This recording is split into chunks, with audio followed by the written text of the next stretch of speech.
मामला संभला तो अब ईरानी राष्ट्रपति इब्राहिम रईसी की मौत की खबर सामने आ गई। रईसी की मौत के मोसाद कनेक्शन ने माहौल को एक बार फिर गर्मा दिया। बेशक अभी इसकी कोई पुष्टि नहीं है, लेकिन ऐसा बहुत सुनाई दे रहा है जो दोनों देशों के बीच भड़की आग में घी का काम कर रहा है।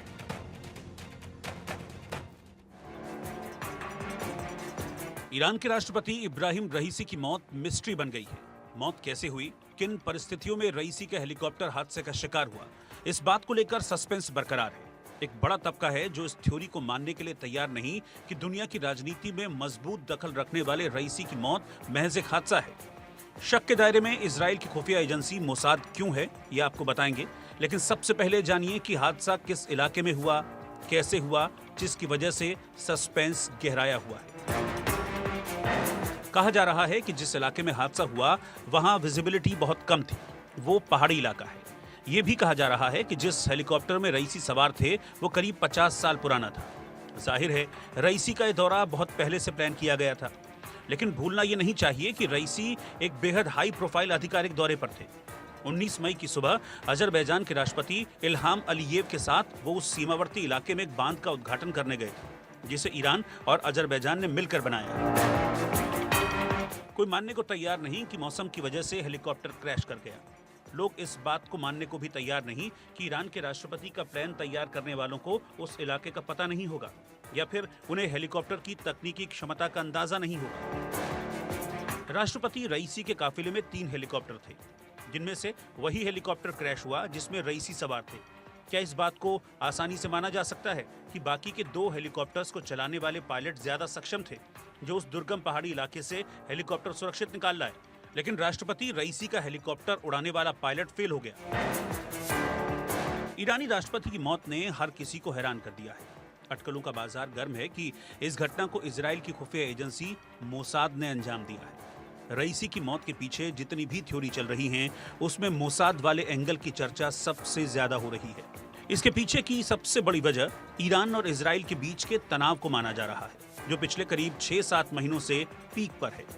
पिछले दिनों इजराइल और ईरान दोनों ने एक दूसरे पर जोरदार मिसाइल हमले किए थे, जिसकी वजह से दोनों के बीच फुल फ्लेश्ड वॉर की आशंका जताई जा रही थी। 1 अप्रैल को दमिश्क में ईरानी वाणिज्य दूतावास पर हमला हुआ था, जिसमें ईरान के 2 सीनियर सैन्य कमांडरों की मौत हो गई थी। ईरान इस हमले के लिए इजराइल को जिम्मेदार मानता है। इस हमले के बाद दोनों देशों में युद्ध जैसे हालात बन गए।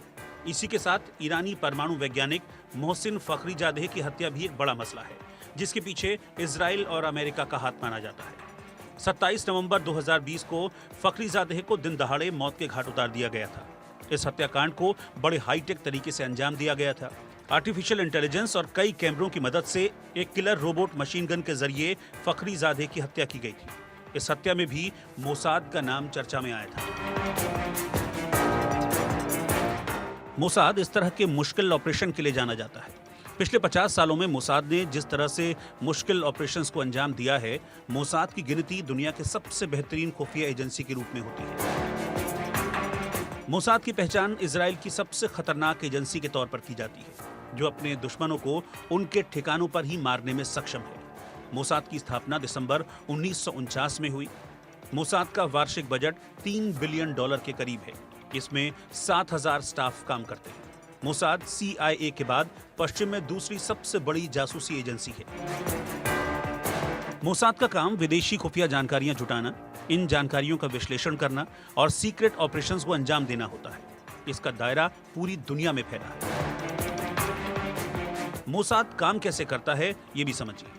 मोसाद किसी भी दुश्मन को खत्म करने से पहले उसकी पहचान करता है। हत्या के लिए टारगेट की पहचान पुख्ता करने के लिए कई चरणों में काम होता है। टारगेट से जुड़ी हर छोटी बड़ी जानकारी इकट्ठा की जाती है। सबसे पहले तय होता है कि दुश्मन को खत्म कैसे करना है। एक बार जब मोसाद की स्पेशल यूनिट अपने टारगेट की सभी जानकारी जुटाकर फाइल तैयार कर लेती है, तो उसे इंटेलिजेंस सर्विस कमेटी के प्रमुख को भेजा जाता है। इस कमेटी में इजराइल के खुफिया संगठनों के चीफ को रखा जाता है। मोसाद की ये स्पेशल कमेटी सिर्फ ऑपरेशंस पर चर्चा करती है और इस पर इनपुट देने का काम करती है। इसके पास ऑपरेशन को ऑफिशियल मंजूरी देने का अधिकार नहीं होता है। इजराइल के पीएम की तरफ से ग्रीन सिग्नल मिलने के बाद ही मोसाद अपने ऑपरेशन को अंजाम देता है। आगे की योजना में मोसाद केसरिया यूनिट अहम रोल अदा करती है। ये एक अंडरकवर ऑपरेशनल ब्रांच है जिसके एजेंट दुनिया भर में हैं, जो टारगेट के संबंध में जानकारी जुटाते हैं और उस पर नजर रखते हैं। इस टीम में कुछ प्रोफेशनल किलर भी रहते हैं जो अपने दुश्मन की हत्या करके भागने में माहिर होते हैं। मोसाद के काम करने का तरीका, उसका स्किल्ड मैन पावर, तकनीक का शानदार इस्तेमाल मोसाद को दुनिया में सबसे खास बनाता है। मोसाद का खौफ उसके दुश्मनों पर हावी रहता है। यही खौफ ईरान में रईसी की हत्या के पीछे मोसाद के नाम को हवा दे रहा है। Bureau report, India news.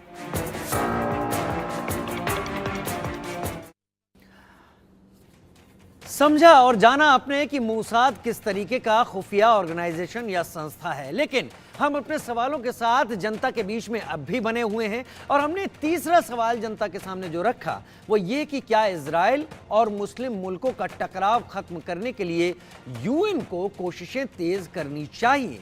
तो ऐसा कहने वाले 89% लोग थे जिन्होंने कहा हां ये कोशिश होनी चाहिए। नहीं कहने वाले 8% लोग थे और कह नहीं सकते ऐसा कहने वाले 3% लोग थे, क्योंकि लोगों को यह लग रहा है कि अगर टकराव लगातार बना रहा तो ये पूरे इलाके में तनाव को बनाए रखेगा। इसलिए 89% लोग इस तनाव को खत्म करने के लिए यूएन की तरफ से पहल की बात कर रहे थे। ईरान और भारत के संबंध दशकों से बेहद मजबूत रहे हैं, लेकिन रईसी और मोदी इन मजबूत संबंधों को नई ऊंचाइयों तक ले गए। खुद इब्राहिम रईसी ने कहा था कि भारत और ईरान के रिश्ते के बीच दुनिया की कोई ताकत नहीं आ सकती।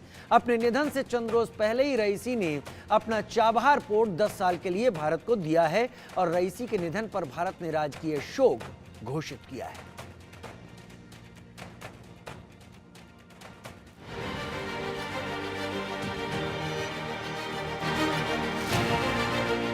अजरबैजान में हेलीकॉप्टर क्रैश में ईरान के राष्ट्रपति इब्राहिम रईसी का निधन हो गया।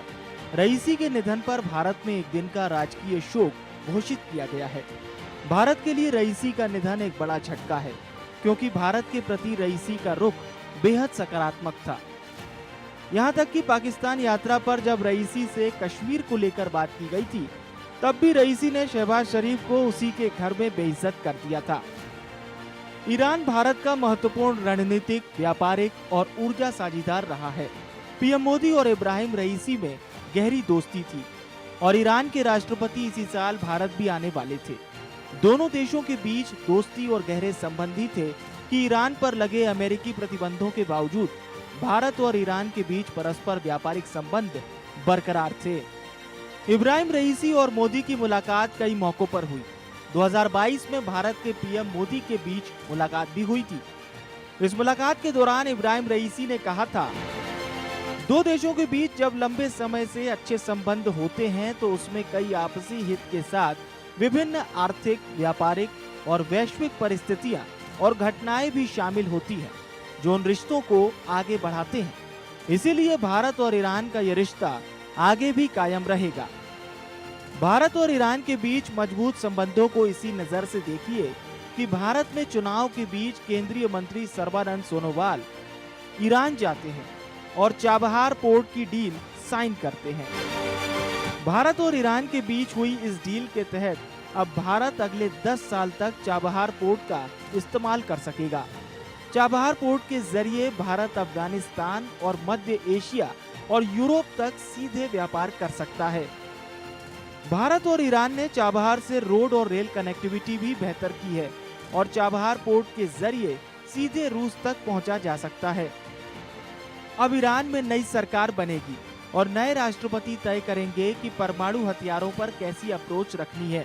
अमेरिका के प्रतिबंधों से बचने के लिए शायद परमाणु प्रोग्राम को छोड़ दिया जाए, लेकिन ईरान चाहे जो भी फैसला ले, ईरान भारत का रणनीतिक और ऊर्जा साझेदार बना रहेगा।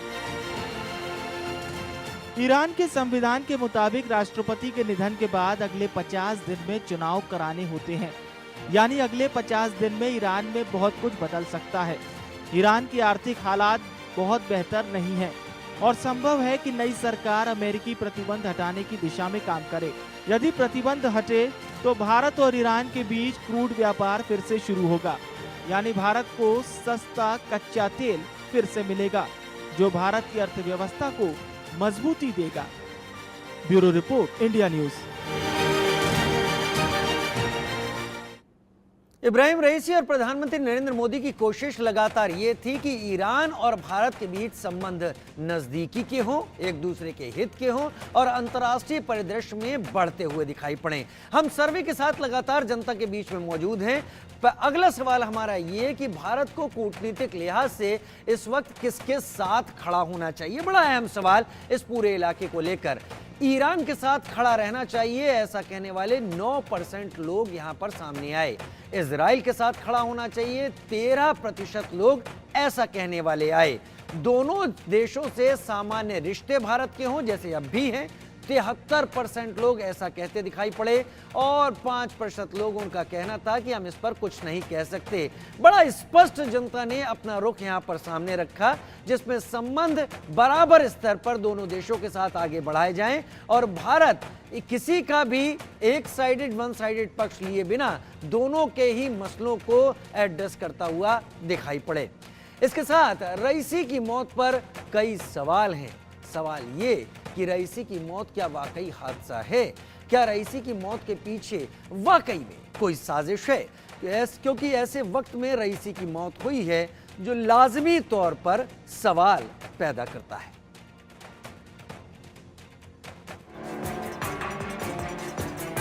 ईरानी राष्ट्रपति का हेलीकॉप्टर क्रैश, हादसा या रईसी की हत्या? ईरान करेगा मौत की पड़ताल, क्या मोसाद ने चली चाल? खामनेई गुस्से में लाल, मिडिल ईस्ट में आएगा भूचाल। ईरान से आई इस तस्वीर ने पूरी दुनिया में हड़कंप मचा दिया। इस तस्वीर के सामने आने के बाद ईरान को सबसे बड़ा सदमा लगा, क्योंकि इस हेलीकॉप्टर हादसे का शिकार ईरान के राष्ट्रपति रईसी और विदेश मंत्री हुसैन अमीर समेत 9 लोग हो गए। रईसी का यह हेलीकॉप्टर अजरबैजान की सीमा के करीब ईरान के वर्जेघन शहर के पास क्रैश हुआ। यह हादसा तब हुआ जब रईसी एक दिन पहले अजरबैजान के राष्ट्रपति इल्हाम अलियेव के साथ एक बांध का उद्घाटन करने गए थे, लेकिन वापस लौटते वक्त खराब मौसम की वजह से हादसे का शिकार हो गए। हालांकि इस हादसे पर कई सवाल भी खड़े हो रहे हैं। सवाल है कि ईरानी राष्ट्रपति के काफिले में 3 हेलीकॉप्टर थे, तो ऐसा क्या हुआ कि 2 हेलीकॉप्टर सही सलामत आ गए और रईसी का ही हेलीकॉप्टर हादसे का शिकार हो गया? खराब मौसम की जानकारी थी, फिर टेक ऑफ क्यों? क्या ईरान के दुश्मनों ने रईसी के खिलाफ साजिश रची? क्या रईसी की मौत के पीछे मोसाद की चाल है? रईसी की मौत पर सवाल कई हैं, जिसका जवाब ईरान तलाशने की कोशिश कर रहा है। इजराइल की खुफिया एजेंसी मोसाद पर सवाल इसलिए भी उठ रहे हैं क्योंकि गाजा में चल रहे इजरायली हमले के बीच कुछ दिन पहले ईरान ने इजराइल पर हमला कर दिया था। तब इजराइल ने कहा था कि ईरान को इसके गंभीर परिणाम भुगतने पड़ेंगे। तो क्या इजराइल ने बदला ले लिया? कल शाम को ये हुआ हादसा और काफी टाइम तक हम लोग इसमें थे, इस कश्मकश में थे कि क्या हुआ। कोई इन्फॉर्मेशन सामने आई नहीं रही थी। आज सुबह तक कोई ऑफिशियल फॉर्मल बयान नहीं आया था ईरान की सरकार से कि हुआ क्या है। हिजबुल्लाह जैसी संगठन ऑलरेडी इन्होंने आग में घी डालने का काम कर दिया है। उन्होंने बोला है कि अगर उनको भनक भी लगी कि इजराइल का हाथ है इसमें, तो वो इजराइल का नक्शा बदल देंगे। रईसी की मौत हादसा या हत्या, इसकी पड़ताल ईरान कर रहा है, लेकिन इस बीच उंगली अमेरिका की ओर भी उठ रही है, क्योंकि अमेरिका ने रईसी पर बैन लगा रखा था और हाल ही में ईरान ने भारत के साथ बड़ी डील की थी। इस डील के जरिए भारत को चाबहार बंदरगाह का संचालन करने के लिए 10 साल का अधिकार मिला था। इसके बाद अमेरिका नाराज हो गया था। अमेरिका ने प्रतिबंध लगाने की भी धमकी दी थी और इसके कुछ दिन बाद ही ईरानी राष्ट्रपति के हेलीकॉप्टर हादसे में मौत हो गई। और बड़ी बात यह है कि जिस हेलीकॉप्टर में रईसी सवार थे वो अमेरिका का बना था। तो क्या अमेरिका ने कोई साजिश रची?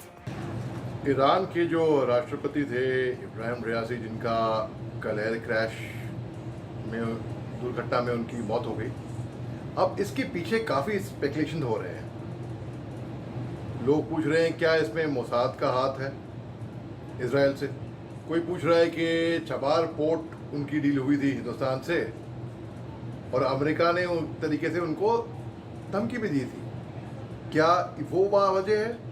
कुछ पता नहीं। अभी फिलहाल स्पेकुलेशंस ही हैं, कोई कंफर्मेशन आया नहीं है। रईसी की मौत पर कई सवाल उठ रहे हैं और इस बीच ईरान ने हादसे की जांच पड़ताल भी शुरू कर दी है और दो टूक कहा है अगर हादसे के पीछे कोई साजिश का एंगल सामने आया तो इसका अंजाम दुश्मन को भुगतना होगा। ऐसे में सवाल उठता है कि क्या अब मिडिल ईस्ट और भी सुलगेगा? क्या रईसी की मौत तीसरे विश्व युद्ध की वजह बनेगा? Bureau report, India news.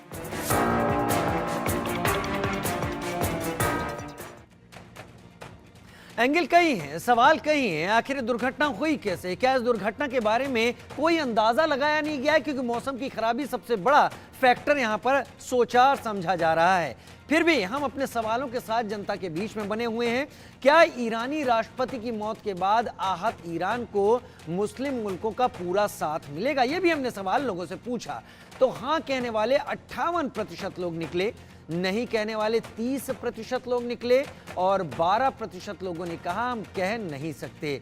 58% लोग साथ मिले इस सवाल के जवाब में। इस पूरी घटना को लेकर हम जनता के बीच में मौजूद रहे, ये समझने की कोशिश की कि इस पूरी घटनाक्रम को लेकर भारत की जनता क्या सोच रही है। इस घटनाक्रम को लेकर, इस दुर्घटना को लेकर भारत की जनता के दिमाग में सवाल क्या है और किस